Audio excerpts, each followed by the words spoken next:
Hey guys, I'm Allie and this is Treat Your Shelf. So Treat Your Shelf started as a blog for one of my classes and it just really grew into a passion of mine. I've always loved talking about books and reading books, so I just wanted to bring all of my knowledge and great suggestions and recommendations and all that stuff to you guys and just build this community on BookTube. I've always loved watching BookTube, but I've never really gotten the chance to start it, so I'm really excited about this journey that we'll all take together.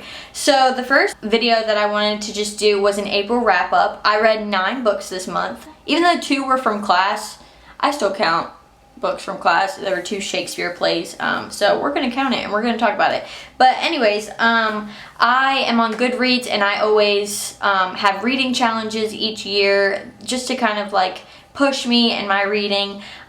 So I always give stars to my Goodreads books or whatever. So I ended up this month with 3 2-stars. 1 3-star, 2 4-star, and 3 5-star. So I'm just going to start with my 2-star and go all the way to my 5-star for you guys. So the first one was called Getting the Pretty Back by Molly Ringwald.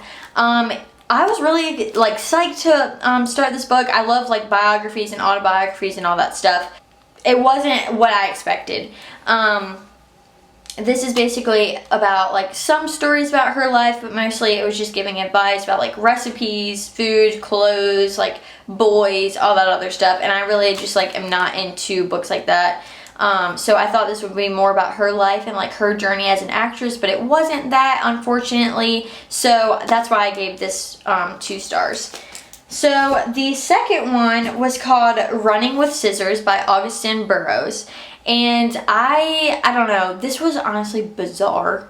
This was just a bizarre biography. I'm into a lot of autobiographies, memoirs, stuff like that. But this was just a weird one. It was just very vulgar to me. And that's why I gave it a 2-star. It's basically about this guy named Augustin, and it's his life and how his dad was an alcoholic and his mom was mentally ill and struggled with mental illness her whole life and would have these mental breakdowns.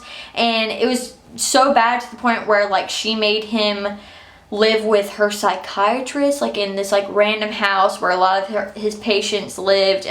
And so I don't know, it was just strange for me because one of the former patients slash adopted son or whatever of the psychiatrist formed a relationship with Augustin, and he was 33 and Augustin was 13, and it was just really weird. So honestly, I gave this 2 stars. It was good to be enlightened on his life and his life events and how, the struggles that he overcame and everything, but it was just bizarre for me. So I gave that a 2-star. And my last 2-star was called Anxious. It's called Choosing Faith in a World of Worry by Amy Simpson.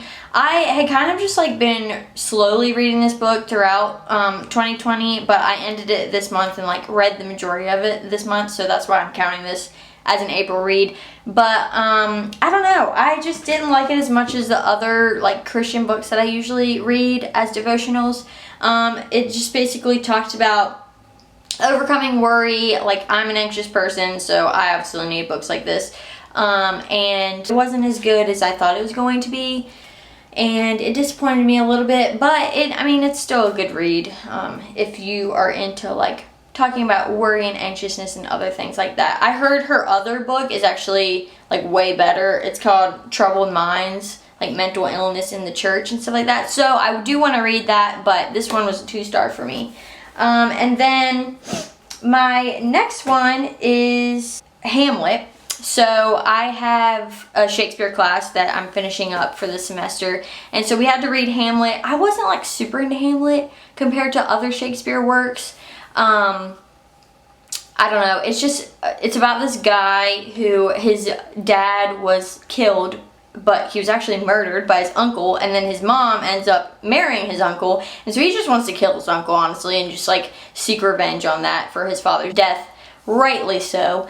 But I don't know, there was just a lot of killing at the very end, and it just seemed very rushed, and how I don't know, it was Shakespeare was just trying to kill off all the characters before the page count or whatever. So I didn't really enjoy that. That's why I gave it 3 stars, but it's still a Shakespeare work, so it's one of It's one of the most popular ones. And then the next one that I read was Macbeth. And this was my second read of Macbeth. And I love Macbeth. It's one of my favorite Shakespeare plays.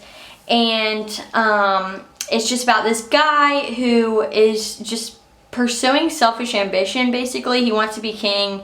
And he literally just murders everybody who stands in his way. And his wife is like crazy. She wants power even more than he does, which is crazy. Honestly, like, I would read this book just for Lady Macbeth. Like, she's just crazy, but she's also such a strong character in the play, so you kind of like learn to like respect her or whatever, but at the same time, like, she is one of the crazy ones. So I gave that 4 stars just because I really love reading Macbeth, and I was glad to be able to read it again. But the next one that I gave 4 stars is called After the Funeral by Agatha Christie. And I love Agatha Christie. Like, I will always be an advocate for Agatha Christie. She's the queen of crime, like, queen of mystery, always.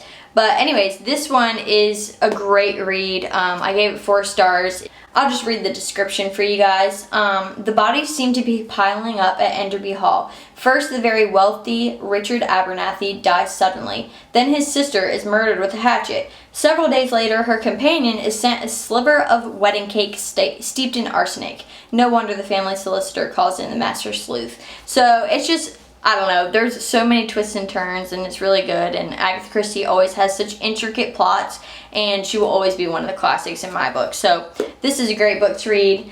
And then my last 3 are all 5 stars. They're all kind of like thriller, crime kind of books. So the first one is called Right Behind You by Lisa Gardner. This is my first Lisa Gardner novel that I've ever read, and it's literally been sitting on my shelf for like 2 years, and I've never gotten around to reading it. So I was like, you know what, I'll read it, and it was great. It's a very intricate plot, lots of twists and turns in it. It's about this girl named Charla, and she is like a foster kid to an ex-detective and an ex-policeman, and little do they all know that, like, when she was younger, the reason that she was taken from her home was because her brother killed her abusive father and her mother, who was like addicted to drugs. And so little do they know, like, the brother is actually not that bad. Like, he literally has just wanted to protect his sister. But it all ends up that, like, he goes on this killing spree, like the brother, and they're all like wondering, like, if he really is evil or if he has an ulterior motive once again. So without giving any more information about the book or any more spoilers, I would definitely recommend this book. It is a 5-star read for me. And then my next one is You by Caroline Kepnes.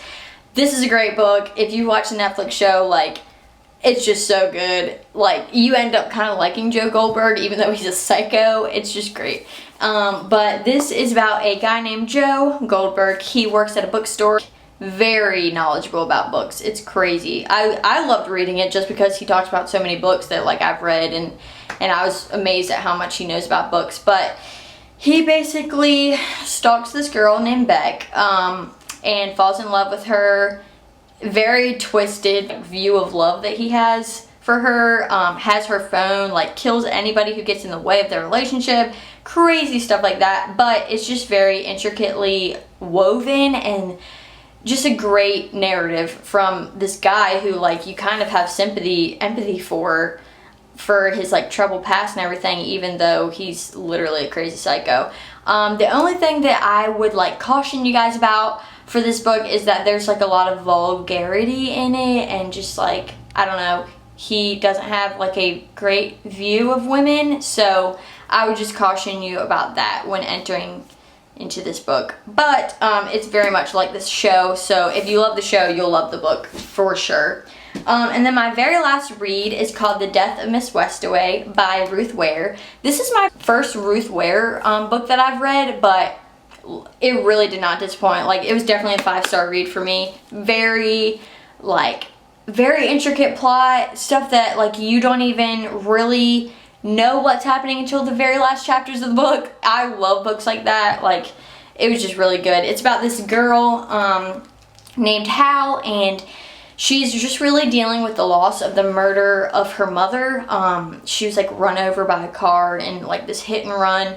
and she's struggling to like make ends meet. She's like a palm reader at like the local shop or whatever, and she one day like gets this like letter in the mail that says that her grandmother has died, and she's like come into a family inheritance, and she needs to like go to the estate at once and like figure out what she has like earned and stuff like that, which ends up being the whole estate. But she's like, this is weird because my grandma died like before my mom died, and it's addressed to me and my exact name. Like, it's super weird that this like coincidence has happened or whatever. So she goes, even though she knows that she's lying about it, and without giving any more spoilers, like, she finds out a whole slew of things about her family that she did not know before, and you kind of just like go on the journey with her, and it's just a great read. For me, I really loved it. I love like being surprised at the end, because a lot of times like I'll guess things that happen before the very end, and I'm like, okay, this whole book is ruined. But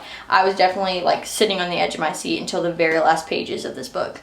But anyways, that is all that I have for you guys. I'm so excited to start this journey with you guys, and I will see you in my next video.